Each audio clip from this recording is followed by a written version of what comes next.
Rivas.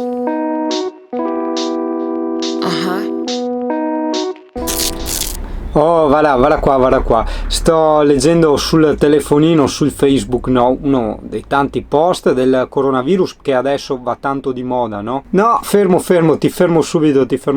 La mia espressione non è certo buttata a caso. Io adesso non so come è nato questo discorso, se qualcuno ce l'ha su colaccina, vuole sputanarli, non lo so cosa succede, però tieni conto che c'è stato, cos'è, per adesso...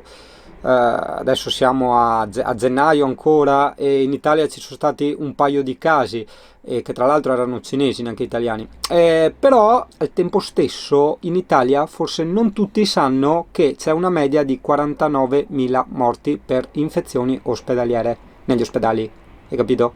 49.000 2 49.000 2 questo è anche facilmente spiegabile, perché non si tratta solo di complottismo, può essere perfettamente veritiera quella deduzione che ho avuto prima, come può essere altrettanto veritiera e ancora più fattibile il fatto che i giornalisti per lavorare devono fare scalpore. Cosa succede? Era già stata pubblicata in passato sui giornali questo articolo, no? Che in Italia c'erano più o meno sui 40-50.000 morti all'anno per infezioni ospedaliere, no? Niente, non l'ha cagato nessuno. Succede una roba, no? Il coronavirus, no? Quel nome nuovo, esotico, no? Un qualcosa di sconosciuto, perché è quello che ha sempre attratto e terrorizzato l'essere umano fin dai tempi più antichi. È tutto ciò che lui non conosce, il nuovo, la novità, lo sconosciuto, l'oscuro. In questo caso, facendo leva sulle emozioni, come sempre, i giornalisti hanno visto che gli conveniva calcare su questo cacchio di coronavirus piuttosto che in notizie molto più allarmanti e preoccupanti. Ma vabbè, questa era solo una parentesi. Invece, quello che volevo dire è, leggendo appunto questo post, che te lo cito immediatamente, la bambina cinese che è all'asilo con mia figlia è a casa da qualche giorno con tosse. Ieri alcune mamme stavano pensando di non rimandare i bambini all'asilo. Io mi sono permessa di dire solo: strano, come ogni inverno i bambini influenzati sono almeno 10, ma stiamo parlando solo di una bambina che non ha mai visto la Cina in vita sua. Una mamma mi ha risposto: ma è il DNA che è diverso, alcune sono influenze normali ma la sua sicuramente no. E qui nei commenti ovviamente tutta la gente che dice deve estinguersi chi la pensa così, insomma devono sempre estinguersi tutti quanti, no? In realtà io credo che nasciamo quasi tutti innocenti, perché se noi fin da piccoli veniamo svezzati senza alcuna minima istruzione, attenzione, il vero significato del termine istruzione non è, secondo me, imparare la geografia, la matematica, le lingue, eccetera. Cosa impari dalla vita? Niente. Cosa impari di te stesso? Niente. Cosa impari dalla società? Manco un bip. Impari solo dati di... Parliamo della storia, che potrebbe essere l'argomento più interessante, ma alla fine, vedi, viene reinterpretato come una sorta di dati da imparare a memoria. Nel 1600 tot tizio ha fatto questo, Caio ha ucciso l'altro, però anche lì vedi, quando si parla di guerre viene anche fatto interpretare parecchio erroneamente a questi ragazzi che stanno formando la loro morale, la loro anima, il loro occhio sul mondo, di come interpretano e rimoduleranno il futuro. Ma ti tiro subito un esempio: Alessandro il Magno, il grande, quando si parla di guerre, no, i condottieri hanno ucciso 10.000 soldati, qua e là, sembra quasi un qualcosa di epico, no? Che alla fine uno deve difendere, o peggio ancora, uno deve conquistare, il grande conquistatore, cioè uno che entra, mette a ferro e fuoco le città, ammazza i bambini, stupra le femmine, cioè, il grande conquistatore.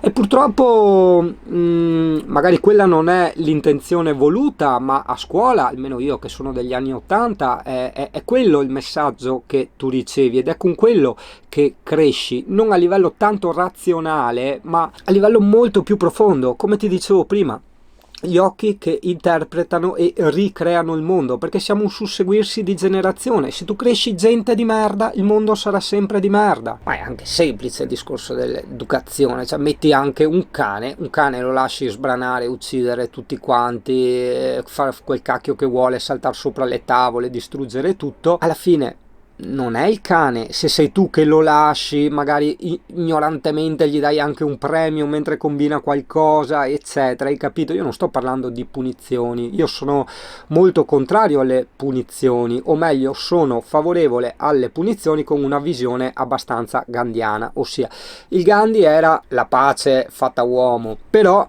era anche l'intelligenza fatta uomo, quindi unendo le due cose, lui sì, vegetariano, vegano, pacifista, tutto quello che vuoi, però giustamente, ripeto giustamente, anche lui dice, scusa un attimo, se nel mio popolo arrivano tipo delle scimmie che devastano il raccolto, le provviste, e il mio popolo deve morire di fame, siamo costretti a uccidere le scimmie. Lo so che non è bello uccidere le scimmie, però l'intelligenza fa sì che l'essere umano, l'essere pensante, l'essere col cervellino razionale riesca a trarre la conclusione più favorevole a tutti, per se stesso e anche agli altri. Beh, siamo caduti sul Gandhi. Lui appunto aveva fondato delle scuole che, per carità, insegnavano anche le materie comuni, però veramente insegnavano a vivere.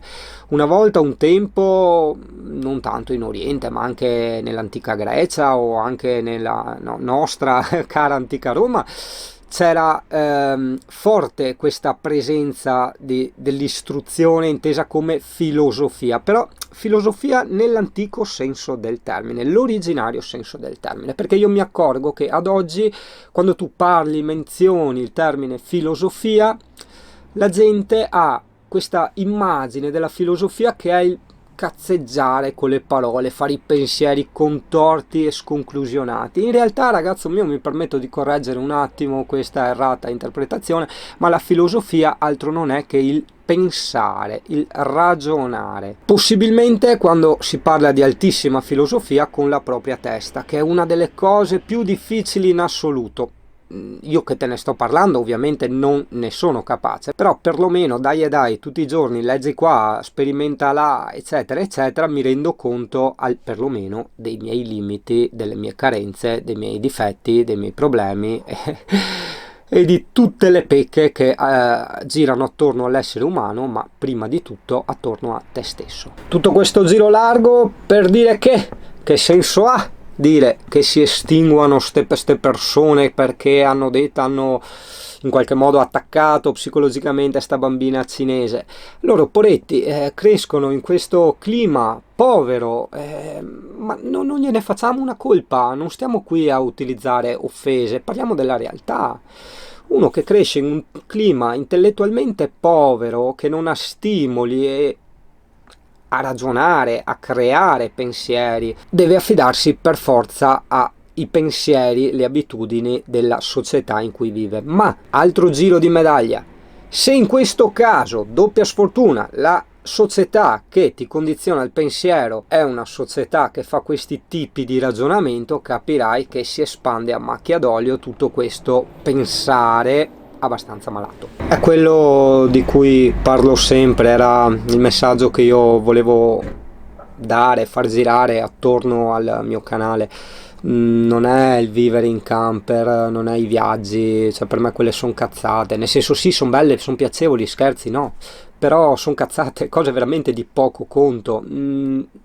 Non valgono assolutamente nulla in confronto alla vera libertà intellettuale. Per riuscire un po' a interpretare queste mie parole che non sono affatto facili, ossia sembrano così concettualmente molto semplici, chiare, parlate con un italiano molto semplice, però ci sono stati dell'essere umano, ci sono pensieri che non ci appartengono o non ci appartengono più e quindi noi non riusciamo a riconoscerli. Quindi anche se tu, non so, prova a leggere qualche testo di Krishnamurti, io adesso sto leggendo sulla libertà ma ne ho letti moltissimi di Krishnamurti, vedrai che lui dall'inizio alla fine libro rispiega, ripropone la stessa identica proposizione in milioni di salse proprio perché effettivamente anche lui si rende conto che la gente non è stupida, ma non è abituata a pensare e non è abituata ad accogliere nuovi modi di pensare. È un po' come se a noi adesso ci spuntassero le ali. Noi cazzo, per una vita, per 30-40 anni, dopo dipende quanti ne hai tu, siamo sempre stati abituati a camminare, a correre, a muovere le mani, le dita, a nuotare, a andare sott'acqua, a saltare. E come cacchio fai a volare? Cioè è una cosa completamente nuova, è estranea, no? Passami l'esempio, è per facilitare il discorso. Comunque ci sta. In ogni caso, ripeto, questa è la mia meta più ambita. È una cosa a cui ci sto lavorando da parecchi anni. Il mio essere vegetariano alla fine è stata una conseguenza, e non voglio parlare di veganesimo o quant'altro sul mio vlog, perché appunto ricadiamo al discorso di prima, è un argomento molto molto particolare, soprattutto quando si tratta di morale, di etica. Cioè tu non puoi dire a uno se mangi carne fai soffrire gli animali, eccetera. Cioè se uno non ha questa empatia, che non è una cosa che si impara, non è una cosa che è un risultato matematico, è un risultato neurologico del cervello, no, è una specie di porta in più, è una specie di saper volare, come dicevamo prima, no? Cioè questa, come tante altre cose, adesso sto parlando dell'empatia, quindi non ha senso dire alla gente fargli rendere conto che ciò che fanno è assolutamente sbagliato. Un po' come per me, cioè tipo io mangio le vongole, cioè a me, io non ho empatia con le vongole,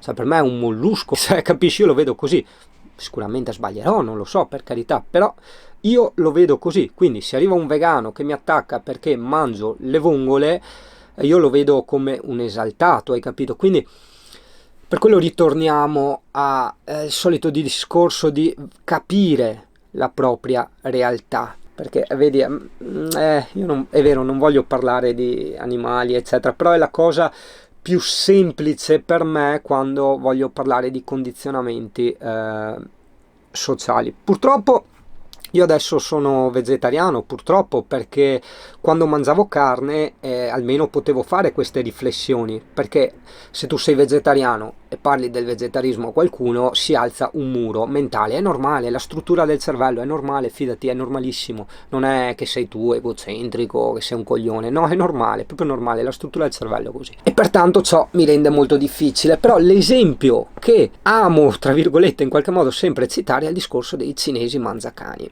È vero, io amo i cani, certo non mi fa piacere vedere questi che uccidono i cani solo per il gusto di mangiarseli, però ragazzi, penso sempre, ma loro non ne hanno nessuna colpa, è la loro cultura che li porta a fare queste cose, per loro è normalissimo.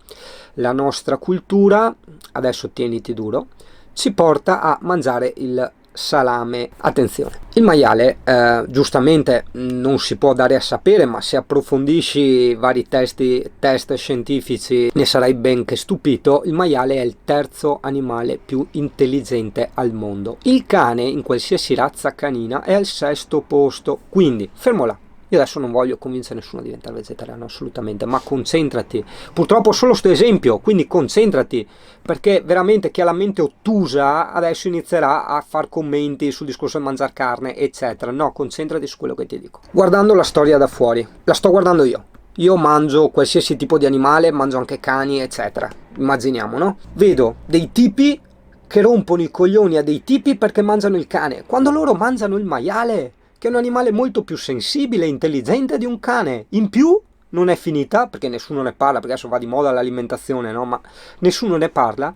Lo scimpanzé, noi, anche loro per carità, ma noi che andiamo tanto a rompere i coglioni per i cani, vivisezioniamo gli scimpanzé, che è l'animale, dopo l'essere umano, più intelligente del mondo. Sì, molti giustamente diranno, ma a quanto ci risulta anche una nutria è molto più intelligente dell'essere umano, di tanti esseri umani. Sì, posso confermare e smentire questa riflessione, che in parte è giusta, in parte è giusta. L'essere umano, io dico sempre, è potenzialmente, ricorda sempre questa parola, potenzialmente, l'essere più intelligente e divino sulla faccia di questa terra. Dall'essere umano a qualsiasi altro animale c'è una differenza abissale, però sempre potenzialmente, ossia l'uomo ha l'occasione, la potenzialità, la capacità di essere un Gandhi, un Tesla, un che ne so io, ma si comporta peggio delle formiche.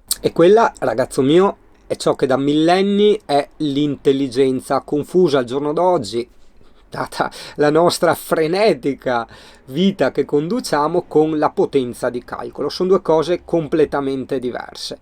L'essere umano ha avuto una tragica diminuzione del livello di intelligenza in questi ultimi secoli, ma veramente tragica, estremamente preoccupante.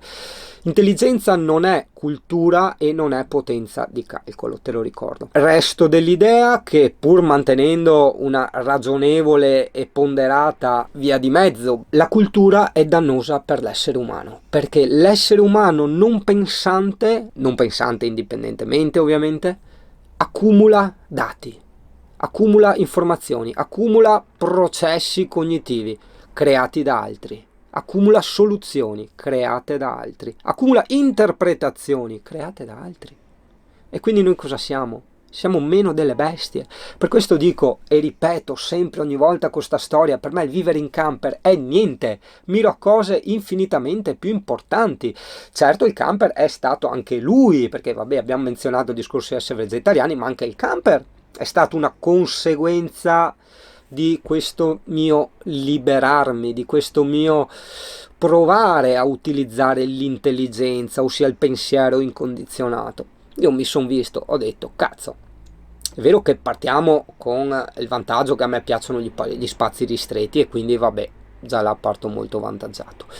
Però dico, ma scusa un attimo, perché devo svangarmi la vita, pagare bollette, mutui, elettrodomestici, 50.000, come si dice, quelle cose, tipo i vasi, no? Le cose decorative, no? Eccetera, quando posso benissimo vivere in camper. Poi l'intelligenza ha continuato, perché non devi lavorare sempre di pancia, ossia il primo sbocco di intelligenza, ma devi continuare a ponderare, a riflettere su questi tuoi pensieri. Quindi io quella volta ho detto, ma proviamo? Ti ricordi con Scarosso? Ho detto proviamo, ho detto mi sono rotto i coglioni di tutto e di tutti, prendo, vado via all'estero. Poi ok, non è stata così per ovvi motivi sentimentali, ma anche questo provare io l'ho visto come una cosa pesantemente anarchica. Cioè non mi butto, non seguo alcuna moda del momento, io seguo sempre me stesso, i miei istinti, i miei reali desideri, e provo sempre tutto a piccoli passettini, come ogni cosa, sempre un piccolo passettino. È inutile fiondarsi a capofitto sempre su tutte le cose della vita che poi magari vedi non ti soddisfano, non ti piace, abbandoni là, hai perso tempo, energie, soldi. E questo pian piano, magari leggendo anche qualche stronzata che gira su Facebook, impareremo a riconoscerlo. Eccolo. Oh, baby, understand me.